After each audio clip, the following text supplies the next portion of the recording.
بسم الله الرحمن الرحیم. محترمو عزتمنو، د محکمه مسمیات ته طرفه صدا اعلان سوی دی چې 2020 کال یعنی 2020 د جون پر 21 تاریخ باندې د اتوار یعنی د یک شنبه په ورځ به لمر ترنځه نسی. آیا د دې دا خبره څومره ارزښت لري او د لمر ترنځه ولې نسی او د هغه ورځې احکام څه دي؟ عزتمنو، اول چې محکمه مسمیات کم اعلان کوي دا څه د غیب خبرې نه دي چې خلک دا ګمان وکړي چې دا نو اوس دوی پټې ویني یا څنګه. الله جل جلاله د فلکیاتو یو نظام جوړ کړی دی. دا په اسمان کې چې کومې سیارې دي، کومې ستارې دي، دا په څومره وخت کې سفر کوي، څومره وخت کې دلته تیریږي، څومره وخت کې هلته تیریږي. دا یو پوره نظام شمسي دی. لکه څنګه چې اوس انسانانو یو نظام جوړ کړی دی د جازانو موټرانو پر ایرپورټ باندې جاز پورته سي، اعلان وسي چې په 1 غنټه کې به یا په 2 غنټې کې به موږ جدې ته رسیږو یا به ریاض ته رسیږو یا به دوبۍ ته رسیږو یا به بل ښار ته رسیږو. نو هغه په هغه غنټه کې ورسیږي. نو دا یو آلات دي. په آلاتو یو شی معلومول په شریعت کې منع نه دي او بلکې هغه د منلو وړ هم دي. خو پاتې سو دغه جاز کله نه ورسیږي، رایلاسي یا یو موټر نه راورسیږي، وزن لږي، سپیډ یې کم سي، دا د مخلوق یو نظام دی، هغه ناقصه کېدلی سي. لیکن د الله جل جلاله نظام شمسي په هغه کې نقص، په هغه کې ځنډوال، په هغه کې څه بل مشکل نه راځي. نو د دې د اعلان کول چې یوه سیاره د بلې سیارې سره تیریږي نو د المر رڼا پټیږي، نو دې ته المر ترنځه ونیوله. نو په دې کې خبرې کول یا دا اعلان کول یا دا چاته ویل د شریعت په رڼا کې څه ستونزه او مشکل نه لري. پاتې سو دا چې المر ترنځه ولې نسی. دا زموږ په سیمه کې دا مشوره وي چې دا د خلکو د ګناهونو د وجې څه دا ناجوړه سي یا بد عملي وي یا بله دا خبره وي.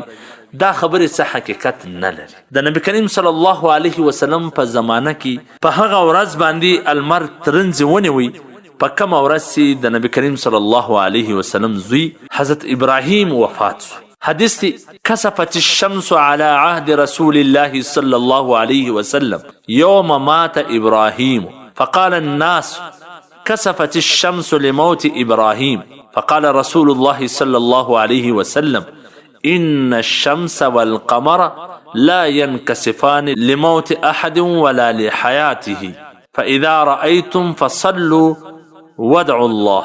رواه البخاري.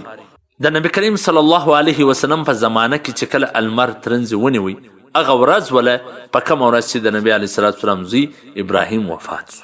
نو ځینې خلکو دا وویله چې دغه المر چې ترنځ ونیوي دا د ابراهیم د وفات د وجې څخه ونیوي. نبی کریم صلی الله علیه وسلم د دې خبرې نفي وکړله او دا وویله چې المر یا سپوږمۍ چې ترنځ نسي هغه د چا د مرګ یا د ژوند د وجې څخه نه وي.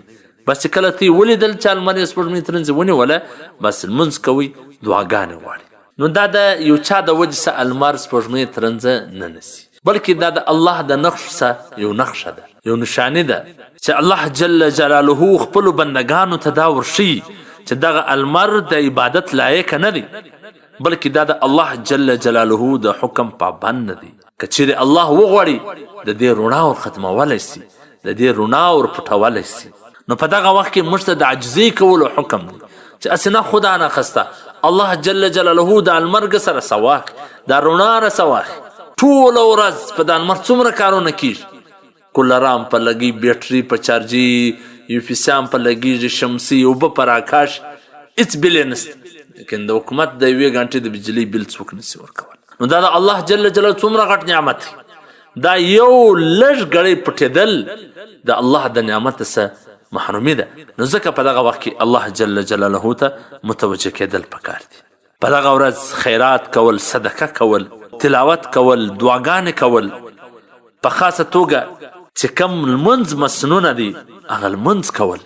ګوره دا کله دا موقع راسي، داسې واقعات چې کله راځي د هغه مسنون عمل پرېښول نه دي پکار، باید هر څوک یې وکړي. اول خو ښه طریقه دا ده چې اعلان وسي، په مسجد کې را جمع سي، په یو عیدګاه کې را جمع سي، دغه 2 رکعاته لمونځ په جماعت سره وکړي او قرات یې اوږد کړي او بیا دغه څه وروسته در هغه وخته په دعاګانو کې وي تر څو چې دغه المر برته خپله رڼا مکمله ښکاره کوي.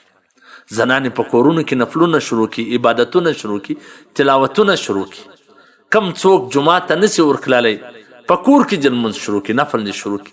کم څوک د دکانه نسی وتلی په دکان کې د دعاګانې او تلاوت شروع کی. په دغه وخت کې د کاروبار پرېږدي، د الله جل جلاله و طرف ته دې متوجه سي. ځینې داسې خبرې مشهوره دي چې دا کومه ښځه عیالداره وي هغه دې نه راوځي او داسې او داسې. دا د طب سره تعلق لري. که واقعي طب ډاکټري لیول سره دا ویل کېږي چې دا تاوان لري، نو بیا دې هغه زنانه نه راوځي. خو شریعت کې دا څه اصل نه لري. والسلام.